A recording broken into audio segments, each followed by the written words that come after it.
மார்கழி திங்கள் மதி நிறைந்த நன்னாளால் மார்கழி திங்கள் மதி நிறைந்த நன்னாளால் நீராட போதுவீர் போதுமின்னோர் நேரிழையீர் நீராட போதுவீர் போதுமின்னோர் நேரிழையீர் சீர்மல்குமாய் பாடி சீர்மல்குமாய் பாடி செல்வச் சிறுமீர்காள் சீர்மல்கும் பாடி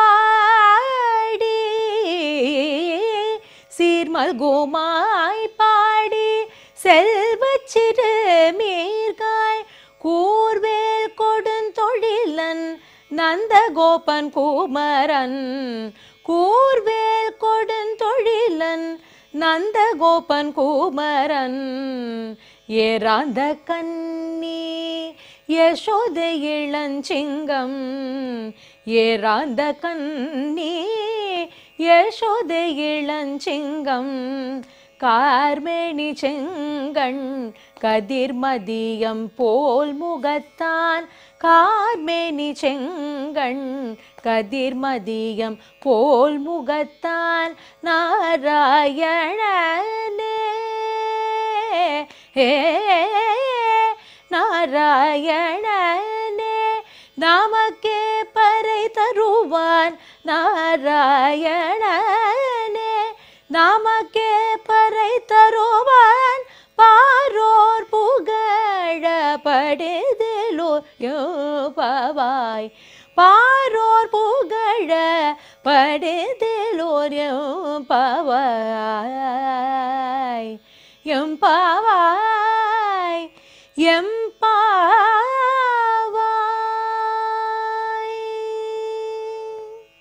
நேயர்கள் அனைவருக்கும் இனிமையான வணக்கங்கள்.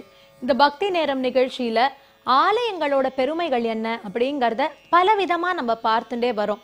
அந்த விதத்துல இந்த பாரத தேசத்துல இருக்கக்கூடிய அற்புதமான பல திருத்தலங்களை பார்த்துட்டே வரோம். அதிலும் 108 திவ்ய தேசங்கள் என்று சொல்லக்கூடிய திருத்தலங்களை பற்றி தான் இப்ப நம்ம பார்த்துட்டே வரோம்.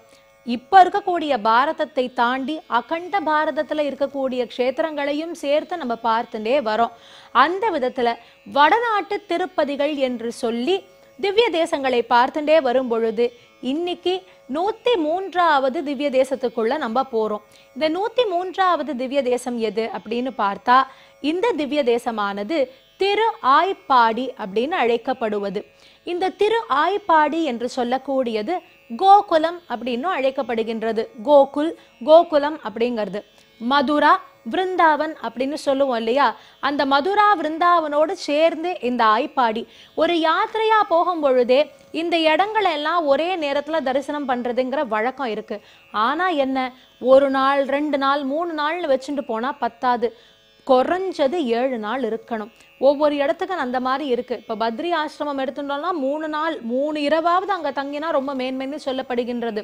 அந்த மாதிரி இந்த இடத்துல நம்ம 1 வாரம் தங்கினோம்னா ஒவ்வொரு நாள் ஒரு இடத்துக்கு போய் ஆனந்தமா அங்க இருக்கக்கூடிய திருத்தலங்கள், கண்ணன் லீலைகள் நிகழ்த்திய இடங்கள், அவதார பூமியில ஆரம்பிச்சு கோவர்தனமாகட்டும், ராசக்கிரீட பண்ணின அந்த லீலையாகட்டும், அது நிகழ்ந்த இடமாகட்டும், வனங்கள் 12 வனங்கள் சொல்கின்றார்கள். இந்த பிருந்தாவனம் எல்லாத்தையும் சேர்த்து அவைகளை தரிசிப்பதாகட்டும், அது மாதிரி பலராமனும் கிருஷ்ணனும் இந்த இடத்துலலாம் நிறைய முஷ்டி யுத்தம் பண்ணுவா அவளுக்குள்ள அப்படின்னு சொல்லக்கூடிய இடமானது. அங்க நம்மளும் அதே மாதிரி முஷ்டி பண்ண சொல்றது, பெரண்டுக்கிறது, இதெல்லாம் பண்ணுவதுங்கிறது இன்னைக்கும் இருந்துட்டு இருக்கு.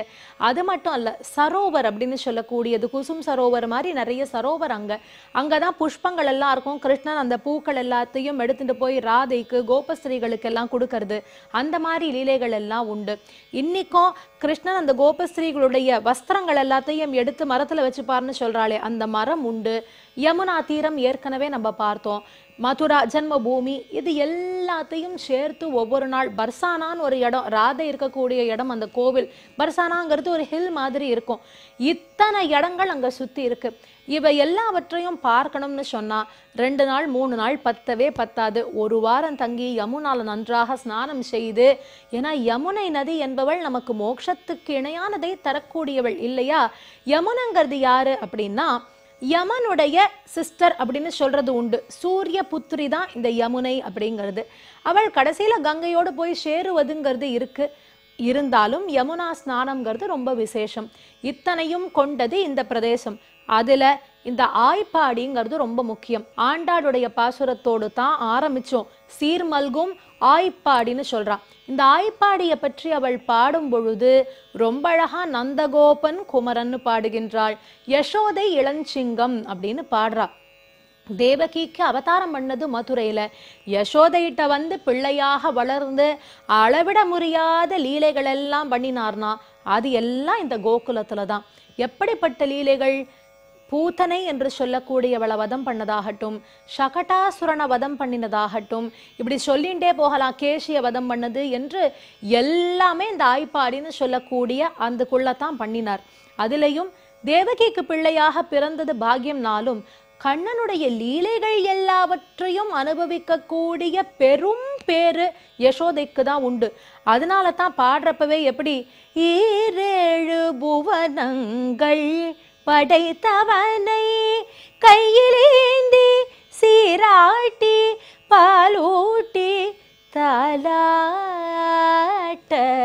என்ன தவம் செய்தனை யசோதா எங்கும் நிறை பரபிரம்மம் அம்மா என்றழைக்க என்ன தவம் செய்தனை அப்படின்னு பாடுகின்றார்கள். ஏன்னா தவம் செய்யாது இப்படி ஒரு பாக்கியம் யாருக்கு கிடைக்கும்? கண்ணன் மண்ணை எடுத்து வாய்க்குள்ள போட்டுண்டான். ஹான்னு திறந்தா மண்ணு தானே இருக்கணும். இத்தினூண்டு கையால ஒரு பிடி மண்ணை எடுத்து வாயில போட்டுண்டா அந்த அத்தினூண்டு பிடி மண்ணு தான் இருக்கணும். ஆனா அந்த வாய்க்குள்ள மண் உலகங்கள் எல்லாம் தெரிந்ததான். 7 புவனம் இல்லையா? அந்த 7 புவனமும் அவருடைய வயிற்றுக்குள்ள இருக்கு. ஆன்னு திறந்தா அதுதான் தெரியறது. விளையாட்டா சொல்றது உண்டு, வாய்க்குள்ளேயே முதல்ல பிளானட்டோரியம் காமிச்சது கிருஷ்ணன் தான். யார் முதல்ல அதை பார்த்ததுன்னா யசோதை தான். அந்த மாதிரி அப்ப கூட என்ன அழகு தெரியுமா? யசோதை இது என்ன வாய்க்குள்ள என்னலாமோ தெரியறது, என் குழந்தைக்கு வயிறு சரியில்லையா, யாராவது ஏதாவது என் குழந்தைக்கு பண்ணிட்டாளா, உடம்பு கிடம்பு சரியில்லையான்னு நினைத்தாலே வழிய அவன் தெய்வம் என்பதை அவள் உணரவில்லை. ஏன்? கண்ணன் உணர்த்தவில்லை. ஏனென்றால் யசோதைக்கு தான் தெய்வம்னு உணர்த்தியாச்சுன்னா அவள் கையெடுத்து வணங்குவாளே வழிய கண்ணனை கண்டிப்பதோ கண்ணனை அடிப்பதோ இதெல்லாம் பண்ணுவாளானா பண்ண மாட்டா. அந்த தாய் பாசத்திற்காக ஏங்கியவர் கண்ணன் இல்லையா? அதனால தான் யசோதையின் இடத்துல மட்டும் தன்னுடைய மாயையை காண்பித்து கொண்டே இருந்தார். ஆனா அதை ஒருபோதும் அதில் இருந்த அந்த மாயத்திரையிலிருந்து அவளுக்கு அந்த ஒரு விளக்கம்ங்கிறத கொடுக்கவே இல்லை. முழுக்க முழுக்க ஒரு அம்மா புள்ளை எப்படியோ அப்படித்தான் இருக்கும். அந்த மாதிரி அநேகமான லீலைகள் பண்ணினதெல்லாம் இந்த ஆய்ப்பாடி தான். கண்ணன் வெண்ணெய் திருடிய லீலைகளாகட்டும், பெரியாழ்வார் கொட்டி கொட்டி எழுதுறார். ஒரு பாசுரத்துல அவர் பாடுகின்றாராம், அதாவது அந்த வீட்டு பெண்ணானவள் அடுப்புல பாலை வச்சாளாம். பாலை வச்சுட்டு ஆஹா கொஞ்சம் நெருப்பு இல்லையே இங்க, அதற்கு ஏதாவது வாங்கின்னு வரலான்னு பக்கத்து வீட்டுக்கு போனாளாம். போனவ அதை மட்டும் வாங்கிட்டு வர முடியுமா? ஒரு 2 வார்த்தை பேசிட்டு இருந்தாளாம். பேசிட்டு இந்த பக்கம் வந்து பார்த்தா அடுப்பு மேல வெறும் பாத்திரம் தான் இருக்கு, உள்ள இருக்கிற பாலை காணோம். எங்க போச்சுன்னா பாலகிருஷ்ணன் வந்து பாலை முழுக்க குடித்து விட்டாராம். இதை பெரியாழ்வார் எழுதுகின்றார். உன் பிள்ளைய நீ கண்டிக்க மாட்டியாடி யசோதை, இப்படி எல்லாம் பண்றான் அப்படின்னு அந்த கோபஸ்திரி யசோதையின் இடத்துல புகார் சொல்வதாக கண்ணனுடைய பல லீலைகள். நவநீத சோரன் ஒரு பெயரே உண்டு. அந்த மாதிரி வெண்ணையை திருட வேண்டியது, கோபஸ்திரீகள் இடத்துல எல்லாம் அநேகமான லீலைகளை செய்ய வேண்டியது, இப்படி எல்லா லீலைகளும் எங்கன்னு பார்த்தா இந்த ஆய்ப்பாடியில தான். அங்க போகும் பொழுது நம்மளால உணர முடியும் கண்ணனுடைய பல லீலைகள் எல்லாம் இந்த இடத்துல அப்படின்னு தான் சொல்லியிருக்கோம். அப்படி பார்க்கும் பொழுது கண்ணன் வெண்ணெய் திருடிய லீலைகளை யாராலையும் மறக்கவே முடியாது. எப்படி பெரியாழ்வார் அந்த பாசுரத்துல சொன்னாரோ அதே மாதிரி தான் கோபஸ்திரீகள் வீட்டுல ஒரு நாள் போவான், அவன் பாட்டில் வெண்ணெயை திருடுவான், எல்லாவற்றையும் தான் சாப்பிடுவானான்னா அப்படி கிடையாதான், எல்லாருக்கும் கொடுப்பான் முதல்ல. இது கோபஸ்ரீகள் வீட்டுல மட்டும் தானா? அப்படி இல்லையா, தன் வீட்லயே இந்த வேலையை பண்ணுறதும் உண்டு. யசோதைக்கு நன்னா தெரியறது இந்த பையதான் வெண்ணையை திருடுறான் அப்படின்னு. ஆனா எப்படியாவது கையும் களவுமா பிடிக்கணும்னு முடிவு பண்ணினாலாம். அப்ப அவ என்ன பண்ணினா, அந்த வெண்ணெய் பானையில ஒரு கயிறு மாதிரி கட்டி அப்படியே தள்ளி வச்சிருந்தாலாம். ஒரு முனையில மணியை கட்டி வச்சிருக்கா. அதாவது அந்த கயிறு அவ்வளவு எளிமையா கண்ணுக்கே தெரியாது. ஆனா வெண்ணப்பானையில கையை வச்சா அந்த மணி கண கண கண கண கணன்னு அடிக்கும். உடனே இவனை பிடிச்சுடலாங்கிறதுக்காக யசோதை அப்படி யோசிச்சு ஒரு செட் பண்ணி வச்சிருக்கா. இந்த பைய கிருஷ்ணன் என்ன பண்ணினார், தன்னுடைய பட்டாளம் என்று சொல்லக்கூடிய நண்பர்களோடு வந்தாராம். வந்து வெண்ணப்பானையை பார்த்தார். கண்ணன் எப்பேற்பட்டவன், அவன் கண்ணுல இருந்து ஏதாவது தப்பிச்சுடுமா என்ன இப்படின்னு பாக்குறச்ச, என்ன இன்னைக்கு புதுசா ஏதோ கயிறு சுத்தராப்புல இருக்கே அப்படின்னு அந்த கயிறு அப்படி கோடு பிடிக்கிறது போல பிடிச்சுட்டே போய் பார்த்தா மணி தொங்கறத பார்த்துட்டா. ஓஹோ, அம்மா நம்மள பிடிக்கிறதுக்காக இப்படி ஒண்ணு பண்ணிருக்கா போல இருக்கு. சரி, இந்த மணியோடு எப்படியாவது பேசி நம்ம ஒரு ஒப்பந்தத்துக்கு வந்துடலான்னு கண்ணை முடிவு பண்ணினாராம். மணிகிட்ட சொல்றார், ஏ மணியே, எங்க அம்மா என்னை காமிச்சு கொடுக்கத்தான் உன்னை கட்டியிருக்கா. நீ என்ன தெரியுமா பண்ணணும், எனக்கு ஒரு உதவி பண்ணணும். கிருஷ்ணா, நீ கேட்ட நான் அதாவது பண்ணாம இருப்பேனா? பரமாத்மா அல்லவோ நீ, என்ன வேணும் சொல்லு, நான் பண்றேன். ஒண்ணும் இல்லை, இப்ப நான் வெண்ணெய் பானையை திறக்க போறேன், திறந்து வெண்ணெய் எடுத்து எல்லாருக்கும் கொடுக்க போறேன். நீ நான் வெண்ணப்பானைய முழுக்க எல்லாத்தையும் எடுத்து கொடுக்குற வரைக்கும் அடிச்சு காண்பித்தே கொடுக்க கூடாது அப்படின்னு மணிகிட்ட கேட்டாராம். மணி உடனே, சரி கிருஷ்ணா, நான் பண்ண மாட்டேன். இல்ல இல்ல, உன்னை நம்ப மாட்டேன், கையில சத்தியம் பண்ணு, அடிக்க மாட்டேன்னு சத்தியம் பண்ணு அப்படின்னு கேட்டானா. உடனே அந்த மணி என்ன பண்ணித்தான், சரி கிருஷ்ணா, நான் அடிக்க மாட்டேன்னு சத்தியம் பண்ணித்தான். இந்த பக்கம் கண்ணா வந்தான், வெண்ணப்பானையை திறந்தான், மணி அடிக்கல. வரிசையா அந்த வெண்ணெயை கொஞ்சம் கொஞ்சமா எடுத்து எல்லாருக்கும் கொடுத்துட்டு வரான். அப்படி வழிச்சு வழிச்சு சிநேகிதர்களுக்கு எல்லாம் கொடுத்தான். வெண்ணெய் தீந்து போயிடுத்து. கடைசியில கொஞ்சோண்டு பாக்கி இருந்தது. நம்ம வீட்டுல கூட அடிக்கட்டி ஆனபலம்னெல்லாம் சொல்லுவோமே, அந்த மாதிரி இத்தினூண்டு பாக்கி இருந்ததாம். இது என்ன பண்ணிட்டு மொத்தத்தையும் அது எல்லாத்தையும் வழிச்சு அந்த அத்துனூண்ட தான் சாப்பிடலாம் அப்படின்னு எடுத்து வாய்க்குள்ள வச்சாரோ இல்லையோ, கண கண கண கண கண கண கணன்னு அந்த மணி அடிக்க ஆரம்பிச்சதாம். யசோதை உள்ளேந்து வந்துட்டா. வந்து பார்த்தா எல்லாம் பட்டாளத்தோட சேர்ந்து வெண்ணைய கிருஷ்ணன் சாப்பிட்றத பார்த்தா பட்டாளம் எல்லாம் ஓடி போயிடுத்து. கண்ணனை பிடிச்சா, கையும் களவுமா பிடிச்சா. எப்படின்னா, கை களவாடிய வெண்ணெய் அதனுடைய தடம் இருந்தது. அப்படி பிடிச்சு, பயலே நன்னா மாட்டிண்டியா, இன்னைக்கு உன்னை என்ன பண்றேன் பாருன்னு இழுத்தாளாம். கண்ணன், ஒரு நிமிஷம் இரு, எப்படியோ மாட்டிண்டாச்சு, தாங்கள் சற்று பொறுங்கள், எனக்கு ஒருத்தர்கிட்ட பேச வேண்டியது பாக்கி இருக்குன்னா. என்னதுன்னா, இங்கே இருங்கள்னு நேரா மணி கிட்ட போனானா. மணியே, நான் உன்கிட்ட படிச்சு சொன்னேன், சத்தியம் எல்லாம் பண்ணிட்டு இப்படி அடிச்சு காண்பிச்சு கொடுத்துட்டியே, இது நியாயமானு கேட்டார். உடனே மணி சொல்லித்தான், கிருஷ்ணா, நீ வெண்ணப்பானையை திறந்த, நான் அடிச்சேனா? அடிக்கல. நீ அதை வழிச்சு வழிச்சு அத்தா பேருக்கு கொடுத்தியே, அப்பெல்லாம் நான் அடிச்சேனா? நீ வழிக்கும் பொழுது அதுல எவ்வளவு ப்ரெஷர் இருக்கும், ஆனா அப்ப கூட நான் அடிச்சு உன்னை காண்பித்து கொடுக்கல. அவ்வளவு ஏன் கடைசியா நீ போட்டு ஒரு வழி வழித்து அதை அப்படி எடுத்தியே, அப்ப கூட நான் அடிக்கல. அப்புறம் ஏன் அடிச்ச? என் வாயில வச்ச உடனே எதுக்கு அடிச்ச அப்படின்னு. உடனே, அது என்னுடைய இயல்பல்லவா, பரமாத்மாவிற்கு நிவேதனமாகும் பொழுது மணி அடிப்பது என்பது இயல்பு தானே, என்னை அறியாது நான் அதை செய்து விட்டேன் கிருஷ்ணா என்று மணி சொல்லியதாம். அப்படி மணியோடு கூட பேசும் கண்மணித்தான் கிருஷ்ணன் என்று சொல்வது போல கண்ணனுடைய லீலைகள் அபரிமிதமானவை. இப்படி பல லீலைகளும் எங்கன்னு பார்த்தா இதே ஆய்ப்பாடியில தான். கண்ணனுடைய பாதம் பட்ட இடம், புல்லாங்குழல் வாசிச்சதாகட்டும், அந்த கன்று பசுக்களை எல்லாம் தடவி கொடுத்ததாகட்டும், பால் கறந்ததாகட்டும், இவை எல்லாம் உண்டு.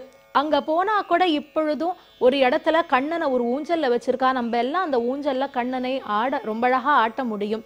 அந்த அன்னமாச்சாரியாருடைய கீர்த்தனையில சொல்வது போலத்தான் தாலாட்டு பாடுறச்ச, நந்து நிண்டனு சேரி நயமு மீரங்கா చంద్రవదనలు నీకు సేవ సేయంగా అందముక వారింట్ల ఆడుచుండంగా మందల కొదొంగ మాముధురంగా జో అచ్యుతానంద జో జో ముకుంద அப்படின்னு அன்னமாச்சாரியா பாடுகின்றார். மந்தலக்கோ தொங்கா, சரியான திருடன் என்று சொல்றார் அந்த சோரன். ஆனா அவனே ஒரு குழந்தை. அந்த குழந்தைய பார்த்தாலே அவனுடைய லீலைகளை நினைத்து நினைத்து மனசுக்குள்ள நம்ம எல்லாருக்கும் சந்தோஷம். அப்படிப்பட்டவர் விளையாடிய பூமின்னு சொன்னா ஆய்ப்பாடி எப்படி இருக்கும்னு கேட்கவே வேண்டாம். அங்க இருக்கக்கூடிய பெருமாளுக்கு நவமோகன கிருஷ்ணன்னு பேரு. கிழக்கே திருமுக மண்டலம் நின்ற கோலத்துல இருக்கார். தாயார் ருக்மிணி சத்யபாமா பிராட்டிகள். விமானம் ஹேமகூட்ட விமானம். தீர்த்தம் யமுனா நதி அப்படின்னு சொல்லக்கூடியது. ஆழ்வார்கள்ல பார்க்கும் பொழுது 3 பேர் பாடி இருக்கின்றார்கள். பெரியாழ்வார், கோதை, அதோடு திருமங்கை ஆழ்வார். இவர்கள் 3 பேரும் மங்களாசாசனம் பண்ணின திருத்தலம். இத்தனை பெருமைகள் கொண்ட இந்த மதுரா, ஆய்ப்பாடி என்ற திருத்தலங்கள் எல்லாம் நம்ம போகும் பொழுதே நமக்குள்ள நம்மள அறியாத ஒரு ஆனந்தத்தை தருவதுங்கிறதுல எந்த சந்தேகமும் கிடையாது. அப்படிப்பட்ட திரு ஆய்ப்பாடியில் கோகுலநாதனாக இருக்கக்கூடிய அந்த பெருமாளை ஸ்மரிப்போம், அவருடைய பேரருளை பெறுவோமாக. மீண்டும் அடுத்த திவ்ய தேசத்தோடு உங்கள் அனைவரையும் சந்திக்கும் வரை உங்களிடமிருந்து விடை பெறுவது சுசித்ரா பாலசுப்ரமணியன். நன்றி, வணக்கம்.